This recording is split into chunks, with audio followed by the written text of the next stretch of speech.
Saudara-saudari dalam Kristus Yesus, saya ingin ucapkan salam kepada semua orang dan saya ingin mengucapkan supaya Tuhan membimbing kamu dalam hari yang baru ini dan Tuhan memberkati kamu.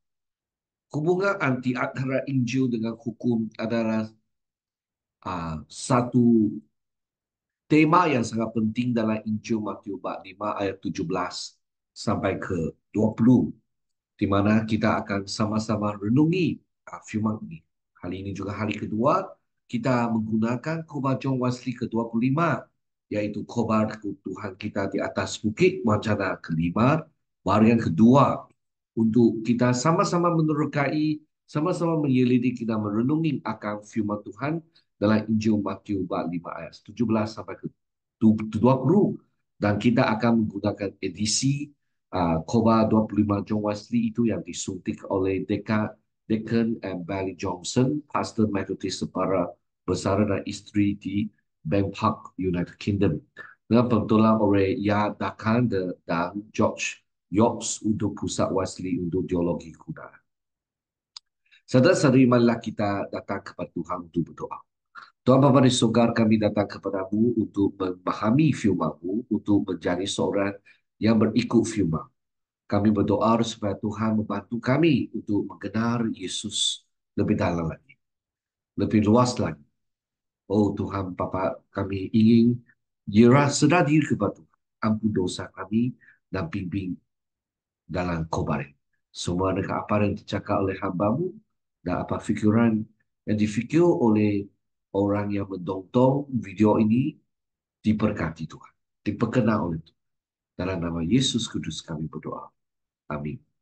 Saudara-saudara Yesus Kudus, mari kita mendengar firman Tuhan Matius bab 5 ayat 17 sampai 20. Yesus Kristus kata, "Janganlah kamu menyangka bahawa aku datang untuk menghapuskan hukum Taurat atau kitab para nabi. Aku datang bukan untuk menghapuskannya, melainkan untuk menggenapinya.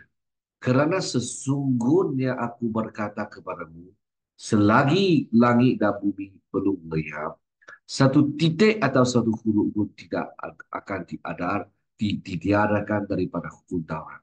Sebelum semuanya terjadi, kerana itu siapa yang hapuskan salah satu perintah hukum Taurat, sekalipun yang paling kecil, dan mengajarkan demikian kepada orang lain, yang akan duduk tempat yang paling benar di dalam kerajaan surga. Tetapi siapa yang melakukan dan mengajarkan segala perintah-perintah hukum Taurat, yang akan menduduki tempat yang tinggi di dalam kerajaan surga. Maka aku berkata kepadamu, jika hidup benarmu tidak melebihi hidup benar orang ahli-ahli Taurat dan orang-orang Farisi, sesungguhnya kamu tidak akan masuk ke dalam kerajaan surga. Matius 5 ayat 17 sampai 20. Mari kita membuat satu pemahaman, iaitu Yesus datang dunia bukan untuk menghapuskan hukum Taurat atau kitab Harunat. Maksudnya, iman Yesus Kristus bukan hanya ada perjanjian baru, tetapi juga perjanjian lama.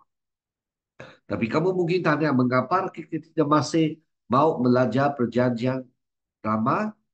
Yesus datang untuk menggenapi untuk hukum Taurat dan kitab Harunat. Maksudnya kita boleh tahu perjanjian lama itu adalah latar belakang. Mengapa sesuatu berlaku untuk apa? Itu akan dijelaskan di Injil dalam buku kitab perjanjian lama, baru. Sebab perjanjian lama macam bayang, tetapi perjanjian baru adalah nyata. Satu titik atau satu huruf pun tidak akan ditiadakan dari hukum Taurat sebelum semuanya terjadi. Itu maksudnya kekekalan firman Tuhan itu tetap ada di perjanjian lama. Dan kita tahu perjanjian baru juga. Tuhan adalah untuk menguraikan lebih jelas apa yang sebenar diduabarkan di perjanjian lama. Yesus Kristus adalah satu-satunya juru selamat yang dinantikan dalam perjanjian lama. Melakukan dan mengajarkan perintah-perintah hukum Taurat membawa kedudukan tinggi di dalam kerajaan surga. Maksudnya Yesus Kristus mempentingkan kita bukan asyik-asyik bukan untuk bentuk saja, tetapi secara keseluruhan adalah pembaharuan dalaman dan pembaharuan luaran. Maka kita melaksanakan, melakukan perintah-perintah hukum Taurat dan kita juga mengajar akan firman Tuhan. Hasilnya seluruh Alkitab, maka kita melaksana, mengajar ini Tuhan sangat menghargai. Saudara-saudari, mari kita belajar untuk bahagian yang kedua, Khotbah 25 John Wesley, di mana kita tahu bagaimana John Wesley dia mengajar kita untuk memahami khabar Yesus Kristus di atas bukit. Maka dalam kemarin kedua di sini pertama dalam dalam bab kedua di mana menyatakan kepentingan hukum Taurat. Kerana sesungguh aku berkata kepadamu, suatu perhubungan pengetahuan yang himan yang menunjukkan kepentingan dan kepastian apa yang diucapkan. Selagi langit dan bumi sebelum leyat, satu titik atau satu huruf pun tidak akan diadakan daripada hukum Taurat sebelum semuanya terjadi. Satu titik. Secara harfiah, bukan satu iota, bukan vokal yang paling tidak penting, atau satu huruf, biar kerayaan satu sudut, atau titik konsonant. Ini adalah ungkapan peribahasa yang bermaksud bahawa tidak ada satu perintah pun yang terkandung dalam hukum moral atau bahagian terkajau dari mana-mana satu. Betapun pun tidak penting kelihatan dan dipandang. Tidak akan ditiadakan daripada hukum daulat. Omi paret, parke apotonomo. Penafian kata yang digunakan di sini berkuatkan maksud sehingga tidak membenarkan pertentangan dengan perkataan harikah. Dapat diperhatikan bukan sekadar depan menyatakan apa yang akan terjadi tetapi juga mempunyai kekuatan imperatif iaitu memerintahkan apa yang harus terjadi.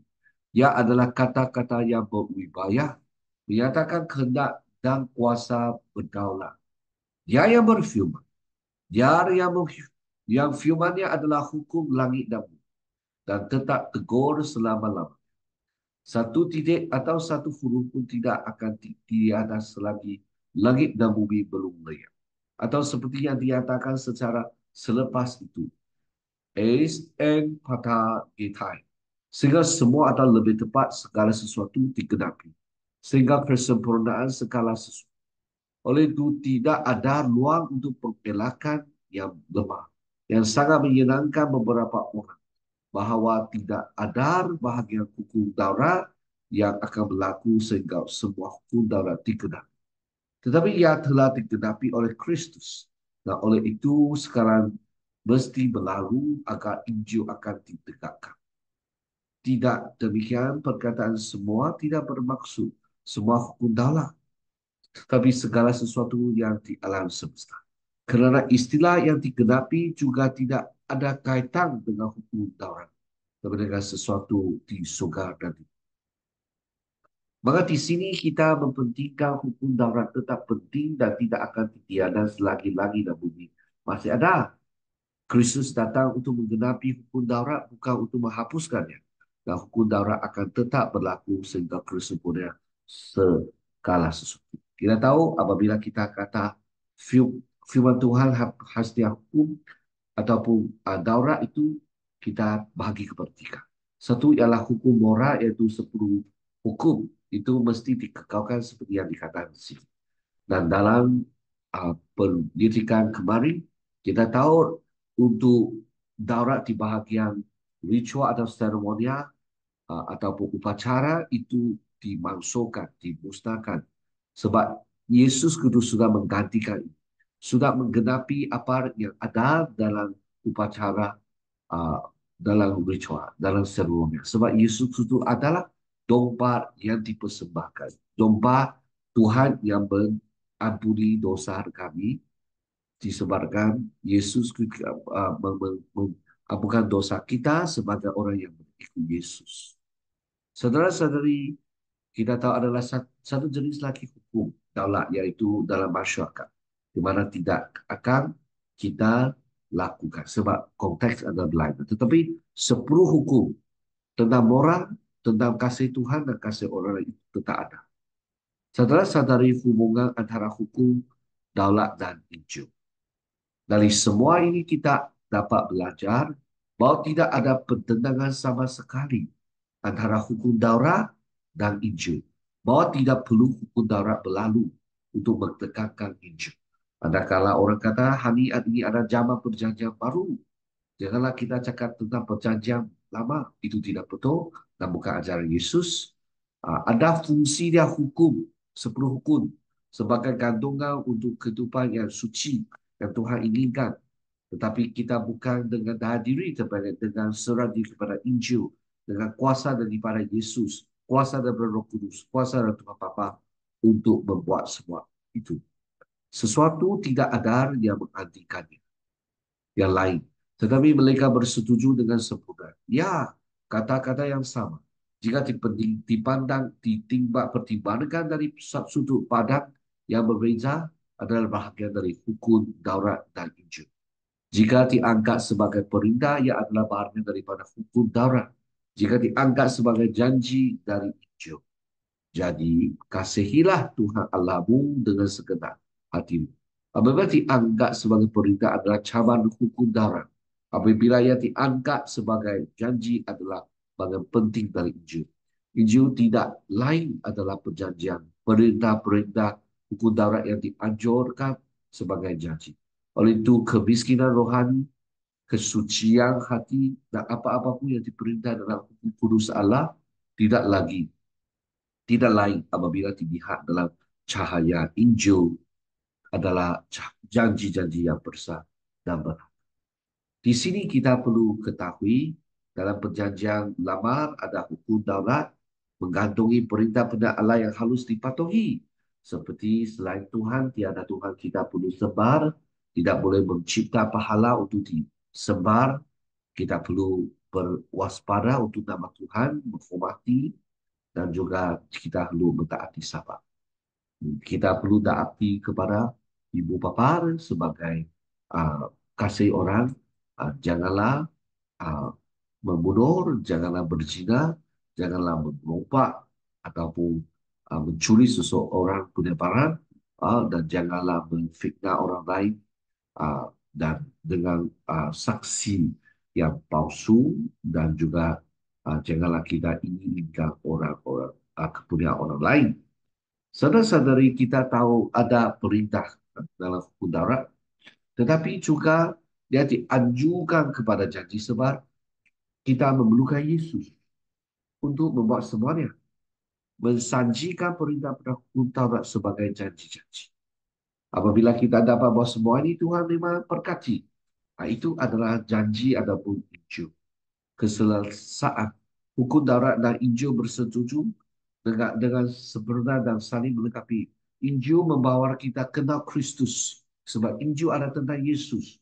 Dia lahir, dia mati, dia dikuburkan, dia dibangkitkan, dia diangkat ke surga dan datang hari kedua.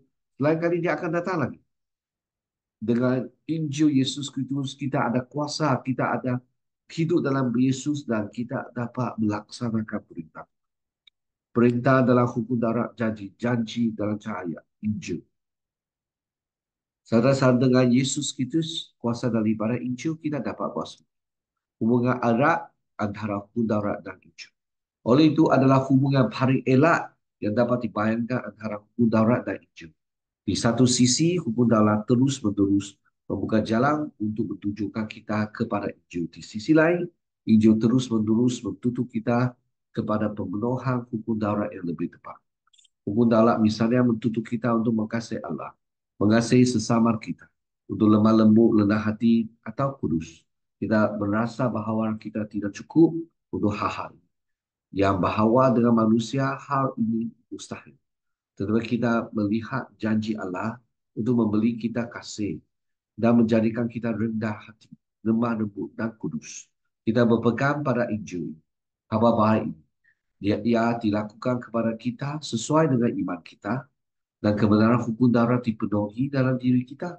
Melalui iman yang ada dalam Yesus Kristus, kita dapat mengamati lebih jauh bahawa setiap perintah dalam kitab suci hanyalah janji akan menaruh hukum-hukumku dalam fikiran mereka dan menuliskan dalam hati mereka.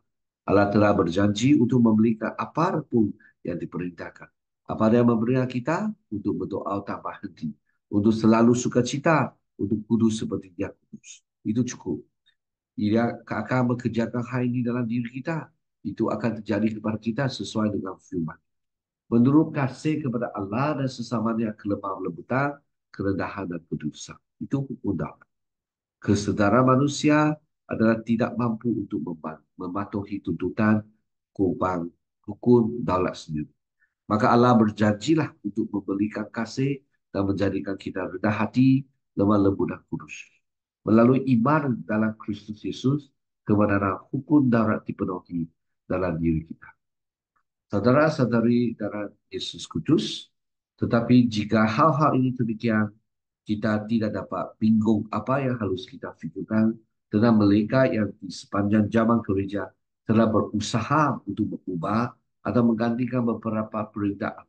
Seperti yang mereka akui dengan arahan Kristus. Rohnya Kristus telah memberikan kita aturan yang tidak dapat salah diisi. Yang dengan kita dapat menilai semua klaim seperti ini. Kekristenan kerana ia bercangkup ke seluruh hukum moral Allah baik melalui perintah maupun janji. Jika kita mahu mendengarnya, dirancang Allah untuk menjadi sesuatu yang takhir dari semua dispensasinya. Dia ada yang lain yang akan datang setelah ini. Ini akan bertahan sampai kesempurnaan segala sesuatu. Akibatnya semua wahyu baru seperti berasal dari setan dan bukan dari Allah. Dan semua dari untuk dispensi lain yang lebih sempurna runtuh dengan sendirinya. Langit dan bumi akan berlalu tetapi firman ini tidak akan berlalu. Jadi di sini kita lihat hukum daulat bercampur seluruh hukum moral Allah melalui perintah. Injil mensajikan hukum moral Allah melalui janji. Jadi kita boleh membuat sesuatu sebab ada Injil, sebab Yesus Kristus. Apabila kita menyentuh kekristenan, dispensasi terakhir Allah yang mencakup hukum, daulat dan juga Injil. Hukum, daulat dan Injil akan bertahan sampai kesempurnaan segala sesuatu. Saudara-saudari, marilah kita tetap mempentingkan untuk mempelajari 10 hukum supaya kita lebih faham kesucian kehidupan iman dalam Kristus. Itu perlu kita sama-sama belajar dan melaksanakan tuntutan hukum daulat. Dengan ini, Injil sebagai janji boleh bantu kita untuk melaksanakan dan kekuasaan dan perintah yang Yesus Kudus kasihi ataupun yang dicatat dalam 10 hukum yang diberi kepada Musa itu juga sangat penting untuk kita memperoleh kehidupan yang bahagia. Mari kita datang bersama untuk doa. Tuhan Bapa di surga, kami datang kepadamu meminta Tuhan bantu kami laksanakan tuntutan dari 10 hukum. Dengan ini kami akan diberkati dan mempunyai kehidupan yang lebih limpah. Dalam nama Kristus Yesus kami berdoa. Amin. Semoga Tuhan memberkati kamu dan kita jumpa lagi.